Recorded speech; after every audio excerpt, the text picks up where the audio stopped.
महत्वाची बातमी, नाशिक शिक्षक मतदारसंघामध्ये आजी माजी पालकमंत्री आमने सामने येण्याची शक्यता आहे।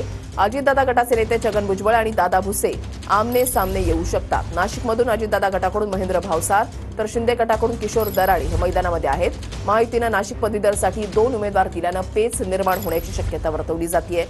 नाशिक शिक्षक मतदारसंघाची जागा लढवण्यावर अजितदादा गट ठाम आहे। चंदन पुजाधिकारी आमचे प्रतिनिधी आमच्या सोबत आहेत। चंदन, लोकसभा निवडणुकांच्या वेळेला ज्या पद्धतीनं वाद झालेला होता तसाच आता काही प्रकार आता सुद्धा पाहायला मिळतोय। वृषाली, खरं तर शिक्षक मतदारसंघ निवडणुकीमध्ये महायुतीमध्ये मोठ्या प्रमाणात बेबनाव जो आहे तो या निमित्तानं समोर आलेला आहे।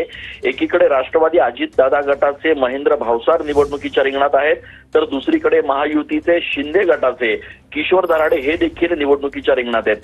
छगन भुजबळ एकीकडे अजितदादांच्या उमेदवारांचा प्रचार करतायत, तर दुसरीकडे दादा भुसे हे महायुतीचे शिंदे गटाचे जे किशोर दराडे आहेत त्यांच्यासाठी ताकद आजमावत आहेत। त्याच्यामुळे एका प्रकारे छगन भुजबळ आणि एकूणच दादा भुसे हे आता या निवडणुकीच्या निमित्तानं आमने सामने उभे ठाकलेले आहेत आणि त्यामुळे नाशिकचे जे आजी माजी पालकमंत्री आहेत त्यांच्यामध्येच या निवडणुकीच्या निमित्तानं आता संघर्ष बघायला मिळतो आहे।